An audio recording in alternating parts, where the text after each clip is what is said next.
Olá, mais uma vez, seja muito bem-vindo aqui ao Conquiste Seus Sonhos. Eu sou o professor Heitor Grilo, vou te dar aí mais uma aula de Ciência da Natureza voltado para a sua preparação, para a sua aprovação na prova da Enseja em 2023. Então seja muito bem-vindo, você está no lugar certo, tá? Se você está querendo aí o seu certificado, é aqui mesmo, tá? Então acompanha que aqui é tudo dentro do edital, aqui voltado para vocês, tá? Ó, não esquece, já te dá aquele like, se inscrever, comentar, compartilhar e clicar no sininho. Caso queira, torne-se membro do canal ou nos ajude através do Pix ou do botão Valeu. E não esquece também que na descrição desse vídeo tem muito curso bacana para você no meu WhatsApp pessoal, caso você precise de alguma coisa, escreva no próprio YouTube. Então hoje a gente vai falar sobre um assunto bem legal, né? Que a gente vai falar sobre o sistema solar. É verdade que não é um tópico que cai com tanta frequência na sua prova como em outros conceitos, mas às vezes cai. E posso falar, é um dos mais divertidos também. Então vamos falar sobre ele, tá? Bom, o que você precisa saber e de conhecer, né? O que a gente vai ver, né? Tudo aquilo que a gente sabe com relação ao nosso universo, tá bom? Que é uma pequenina parte de tudo aquilo que existe, tá bom? O nosso sistema solar, ele é composto hoje por um Sol, que na verdade é uma estrela, tá? E também planetas ao seu redor. Olha, é muito comum de repente a gente olhar para cima e falar, olha quantas estrelas tem. Mas na verdade, a gente não pode esquecer que estrela propriamente dita é aquela que emite, né, a radiação solar, né? E, ou seja, o que a gente chama de Sol, né? No nosso caso, a gente só tem apenas uma estrela, tá? Porque o planeta em si, nenhum planeta, ele emite, né, essas fontes de radiação, tá bom? Ela não é brilhosa. O que a gente vê, na verdade, é o reflexo que o Sol faz e por isso muitas vezes, né, a gente consegue até detectar algum planeta, algum astro assim, dessa forma. Ou então, quando a gente está vendo uma estrela que está realmente muito, muito, muito longe da Terra, tá? E que, na verdade, a gente está vendo a imagem lá em cima, mas ela demora, né, para chegar por causa da distância. Lembra que a gente falou sobre a questão da luz, velocidade da luz e tudo mais? Então, o que acontece? Muitas vezes aquilo que você está vendo no céu é algo que aconteceu, na verdade, há algumas centenas ou milhares de anos. Olha só que fato curioso, justamente por causa da questão do distanciamento de tão grande que nós temos, tá? Ó, algumas coisas que eu quero falar. O Sol, ele é uma estrela, tá? Mas ele não é a única no universo, tá bom? O que você tem que entender de tão importante que é o Sol? Primeiro, né, que a massa que ele tem, ele é muito, muito grande mesmo. E ele, como a gente sabe, né, quando você tem uma grande massa no universo, ele tem uma força gravitacional. E, nesse caso, é a mesma coisa, como a gente aprendeu, né, nas leis de Newton. Você sabe, né, da lei da gravidade, ele acaba atraindo os planetas para próximo dele, tá? Fala, pô, Heitor, mas o planeta Terra não está perto. Para medidas do universo estão, tá? A gente está falando de medidas muito grandes. Então, a Terra está muito pertinho para o Sol. E que para nossa realidade parece que não está, mas para ele está, tá bom? E por isso que ele está exatamente, né, nessas características. E é muito curioso, né? Porque se a gente estivesse um pouquinho mais longe, um pouquinho mais perto do Sol, a gente já não teria uma das condições, por exemplo, para ter vida no nosso planeta. A temperatura seria outra, tá? Então isso tudo mudaria muito. E o nosso sistema, né? O nosso sistema, que é na verdade esse conjunto que nós temos aí de planetas e também do nosso Sol, ele pertence a uma Via Láctea que a gente chama de Via Láctea. É o nome nosso dado para ela, tá? E hoje nós temos o Sol, que nós chamamos popularmente de Sol, então fica bem tranquilo de decorar. E nós temos 8 planetas. Heitor, não são 9? Não. Se você estudou há muito tempo, quando você era mais jovem na escola, você deve ter aprendido que o Plutão ele era um planeta. Mas hoje a gente já não considera mais isso. Então cuidado para não cair essa pegadinha da Enseja, porque o Plutão ele é considerado hoje um planeta anão, mas não é planeta, apesar de ter esse primeiro nome, planeta, tá bom? Ele é um planeta anão, tá? Mas ele não é planeta mais. Então, quantos planetas nós temos na nossa Via Láctea? 8, tá? Há outros ao redor? Há milhões, pessoal, milhões, mas, né, cada um com a sua característica e a gente só precisa saber a ordem desses, tá?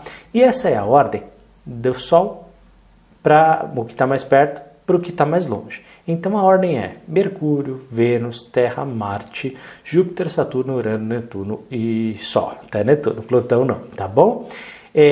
Aqui tá errado, tá escrito Marta, mas é Marte, tá bom?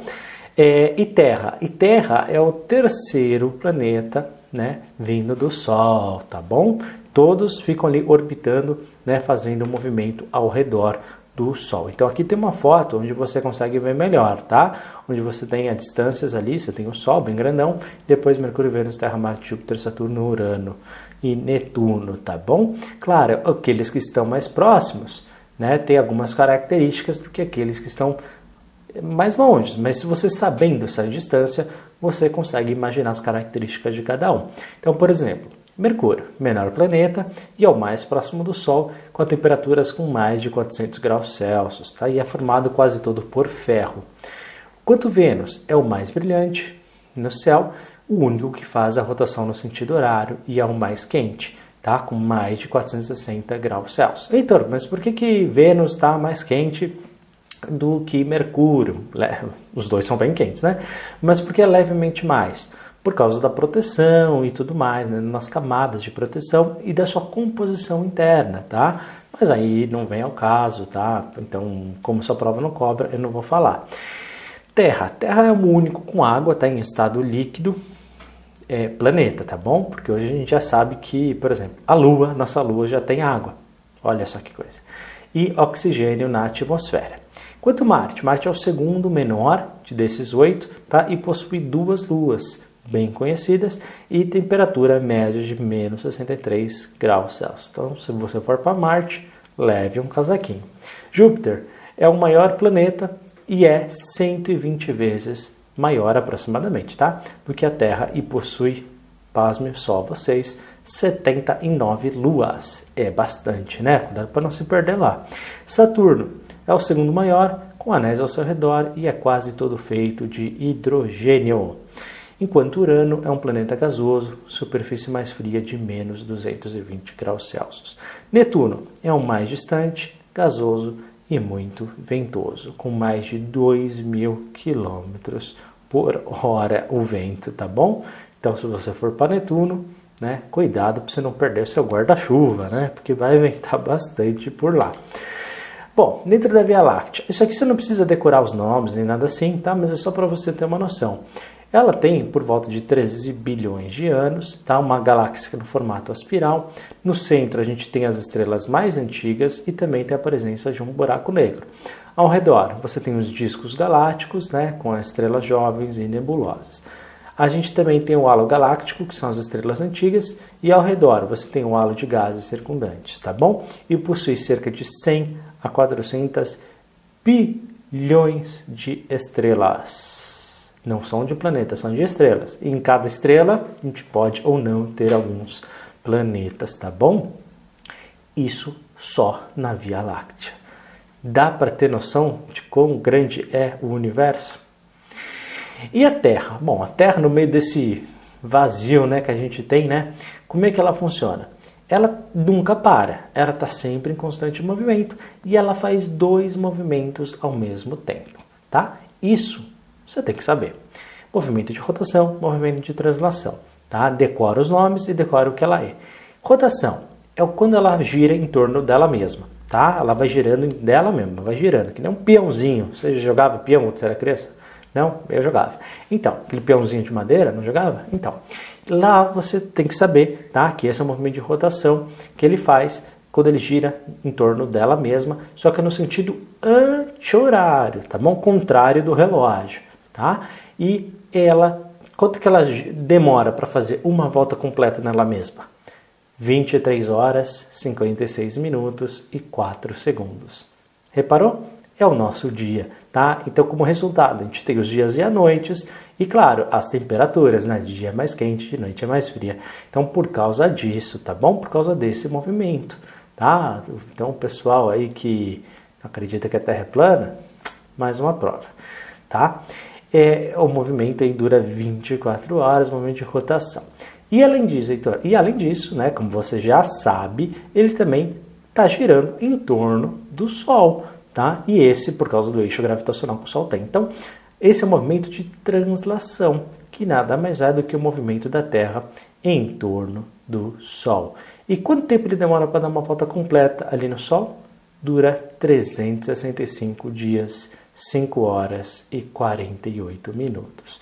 Como resultado, a gente tem os anos e também as estações do ano. Primavera, outono, verão, inverno. E também, né, o próprio tempo você já percebeu que dura aí por volta de um ano, que é aquele movimento em torno do Sol. Então, quais são os movimentos? Rotação e translação. Rotação, a Terra gira em torno dela mesma, no sentido anti-horário, durando aproximadamente 24 horas, e a translação, movimento da Terra em torno do Sol, que dura por média aí uma vez ao ano, tá? Lembrando, hein?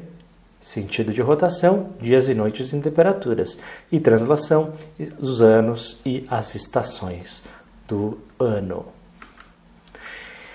Você também tem que saber de alguns conceitos lá atrás, tá? O geocentrismo, né, feito por Ptolomeu, ele acreditava que a Terra era o centro de todo o universo, não queria mais nada, né? E acreditava que tudo girava em torno da Terra. Olha só. E aí, pessoal, só para você compreender, isso também era defendido pela Igreja Católica.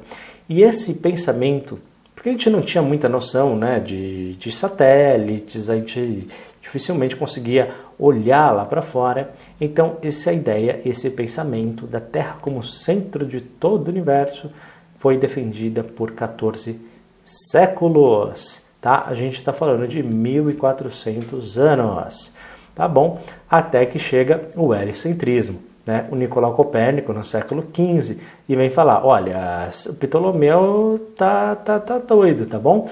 Ele, na verdade, começou a pensar, o Copérnico, que nesse sistema aí de rotação que a gente acabou de falar, né, e também o Sol, ele acreditava por isso, né, mas ele acreditava que o Sol era o centro do sistema solar, então ele falava, olha, na verdade não é a Terra, gel é Terra, tá? Então não era a Terra que o Ptolomeu acreditava como centro, mas sim o hélio.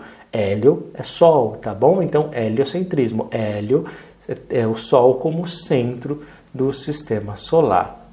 Tá? E aí depois, né, o pessoal viu que realmente a teoria de Copérnico tinha mais lógica, não foi assim tão fácil como eu estou falando agora, tá? Você teve muita perseguição, a igreja rejeitou, enfim, teve muito, até que a ciência acabou por vencer, né? E depois você apareceu de novo, né, aquela tríade de cientistas confirmando através da ciência, tá? Que foi o Galileu Galilei, o Kepler e o Isaac Newton. Beleza, pessoal? Então a gente encerra por aqui mais uma aula de Ciência da Natureza. Obrigado por ter assistido. Não esquece de estudar, tá? Anota tudo no seu caderno. Qualquer dúvida, fala comigo pelo YouTube ou aqui mesmo, mandando e-mail ou no próprio WhatsApp. Obrigado, tá? Por ter assistido mais uma aula. Não esquece do like, se inscrever no canal, comentar, compartilhar e clicar no sininho. Caso queira, torne-se membro do canal, nos ajude com o botão valeu ou através do Pix. Até a próxima aula. Um forte abraço e até a próxima. Tchau, tchau.